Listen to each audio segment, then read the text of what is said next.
में खेलेंगे India bag जमींदारों और पुलिस के खिलाफ किसान आंदोलनों का प्रमुख हथियार ग्रामीण भारत में लाठी आत्मरक्षा के अलावा पशु को अपडेट आ चुका है। इसका अपडेट आ चुका है गाइस। पुलिस के लिए लाठीचार्ज पर नियंत्रण और कानून व्यवस्था बनाने के लिए इसमें ना रेलवे स्टेशन है। आप लोग को बहुत दिन से गुस्सा Access can accept the moment once.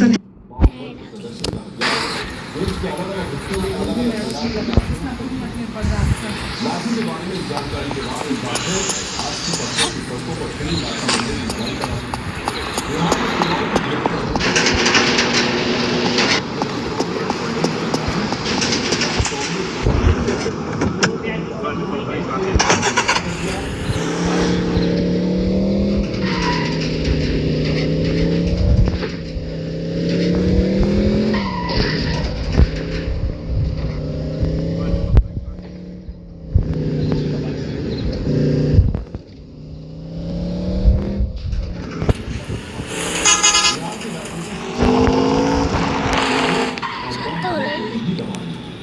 नब्बे के दशक में सरकार देवेंद्र फडणवीस प्रसाद जैसे विधायकों की हत्या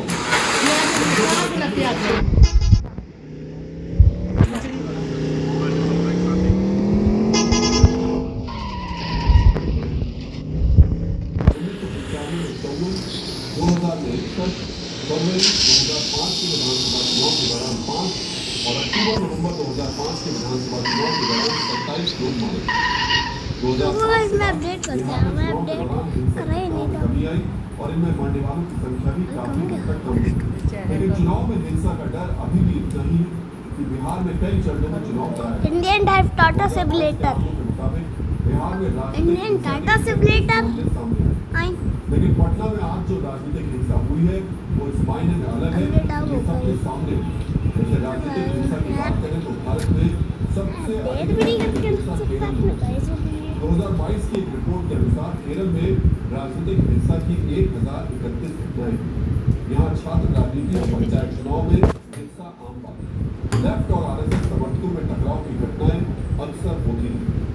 हालांकि हाल के वर्षों में पश्चिम बंगाल में भी राजनीतिक हिंसा की घटनाओं में काफी बढ़ोतरी हुई। लोकसभा चुनाव, विधानसभा चुनाव या फिर पंचायत चुनाव, हर चुनावी हिंसा लेकर आता है जिसका खामियाजा आम लोगों को भुगतना होता है।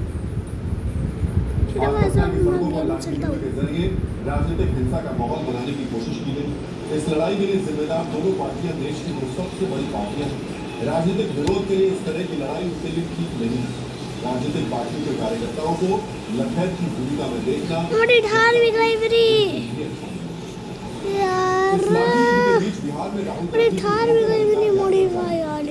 लिस्ट में कथित गड़बड़ी के खिलाफ हो रही इस यात्रा के बीच कांग्रेस ने सोशल मीडिया पर एक पोस्ट में कांग्रेस ने आरोप लगाया कि बोध गया कि 12 चट्टी विधानसभा सीट के गिलानी गांव में मेरी कार चली गई। एक ही मकान में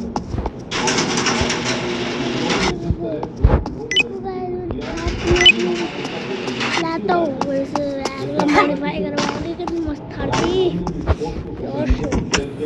राहुल ने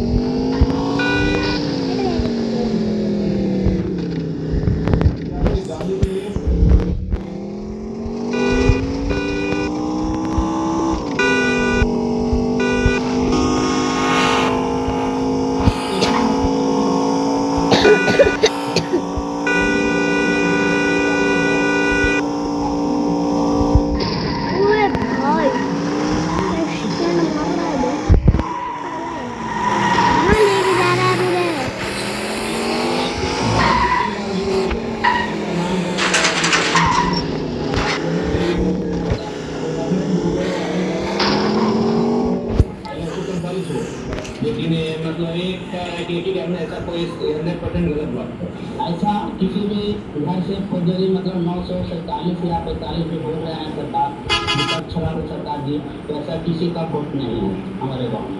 आपके जो गाँव है क्या उस गांव में मकान संख्या है? सर मकान संख्या तो अभी तक के हम लोग को नजर ही नहीं आ रहा है। हमारे गांव कौन में सा कलर?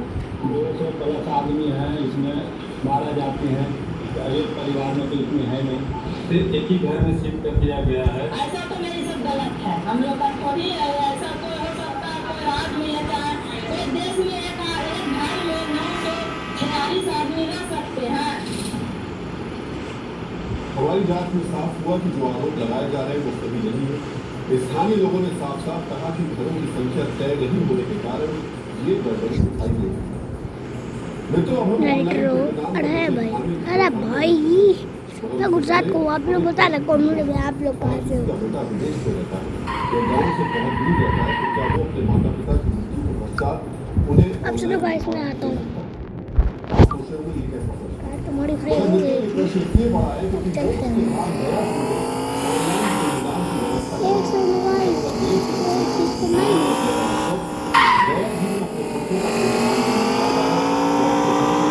अच्छा है क्या? उसे फल्गु नदी के किनारे जाने की कोई आवश्यकता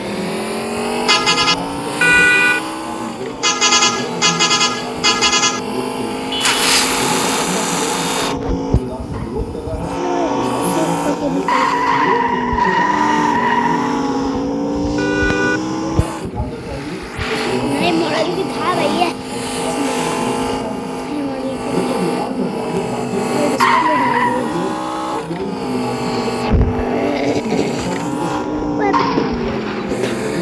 गाड़ी बेचारी डूब गई।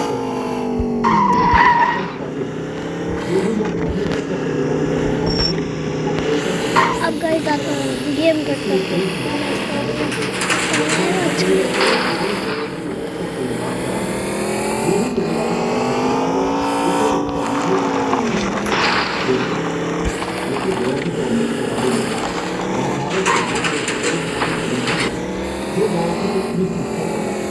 ऐसी मान्यता है कि गया जी में जाकर पिंडदान करने से उसकी सात पीढ़ियों का उद्धार हो जाता है। और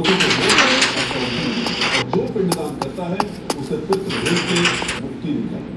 त्रेता युग में भगवान श्री राम, लक्ष्मण और माता सीता ने भी गया जी में जाकर वहां फल्गु नदी के तट पर राजा दशरथ की आत्मा की शांति के लिए श्राद्ध और पिंडदान किया। एक मान्यता और भी, भगवान विष्णु ने गयासुर को वरदान दिया था कि फल्गु नदी के किनारे जाकर पिंडदान करने से पितरों को मोक्ष मिलेगा, इसलिए गयासुर को मोक्ष की भूमि और पितृ की भी कहा जाता है। गयासुर में जाकर वहां फल्गु नदी के किनारे बैठकर पिंडदान करने की परंपरा रही है। देश के अलग अलग हिस्सों से भाई गाड़ी छूट जाएगी। आदमी पे पिंडदान की व्यवस्था इतना ही बड़ी ये भी है कि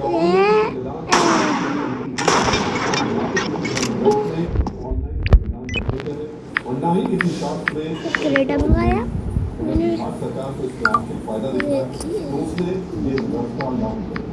फिर तो आपको भी जानना चाहिए लोगों से चली आ रही धार्मिक मान्यताओं का पिंडदान कर इस सभी पिंडदान के पीछे सरकार कैसे अपना आर्थिक हित देती है। असल में रजिस्ट्रेशन करवाने के बाद सरकार भाई कहाँ फंस रहा है बे? और साढ़े 11,000 से सरकार मतलब सरकार को सीधे 11,500 का फायदा। मगर गया कि पंद्रह समाज नहीं गया वालों को इससे कोई फायदा नहीं हुआ, क्योंकि ऑनलाइन जो पुरोहित पिंडदान करवा रहे हैं वो जरूरी नहीं कि गया के न्यायपाल ही वो कोई भी ब्राह्मण हो सकता है, जिसमें सरकार के पास अपना रजिस्ट्रेशन करवा रहे हैं। इसका ये हुआ कि जो काम अपने सदियों से गया जी का पंडा समाज करवाता है वो कोई गया जी का पंडा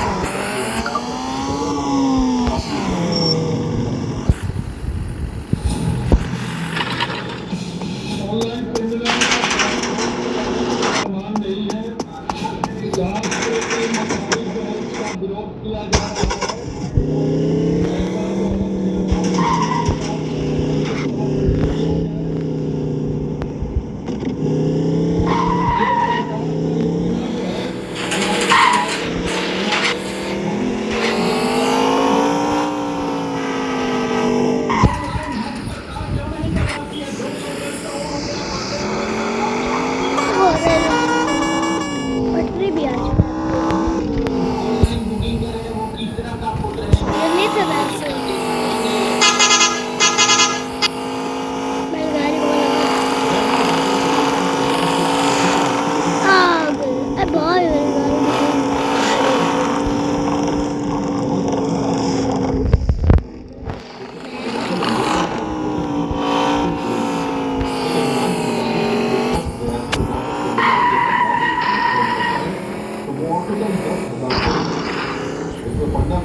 स्टॉप एक ये से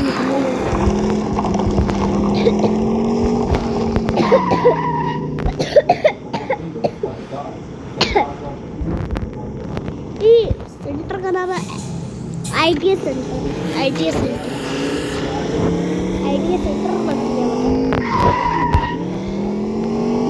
पर अच्छा है।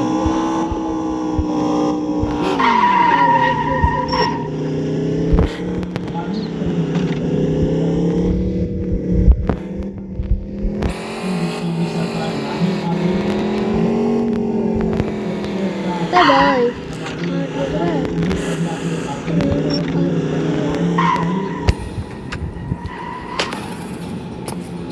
हमारी भारतीय संस्कृति वेदों के अनुसार ऑनलाइन खरीदना नहीं है। अरे तो आ गया।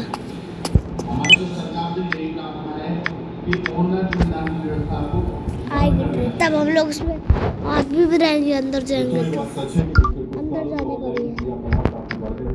लोग ऑनलाइन शॉपिंग करते हैं, पढ़ाई करते हैं, ब्लॉगिंग करते हैं, डिजाइनिंग करते हैं, बहुत कुछ करते हैं। ऑनलाइन ऑर्डर करने पर छोटे छोटे सामान कुछ ही घंटों में लोगों के घर खांग वांग कर रहा हूँ, कुछ काम ऐसे खांग खांग जो ऑनलाइन नहीं है। उसकी मांग मांग के खांग खांग चान चान के। पिंडदान की व्यवस्था थी मगर यात्रीगण कृपया ध्यान दीजिए। Train number 1160 ITA superfast express Ujjain से प्लेटफॉर्म क्रमांक 1 आने वाली है।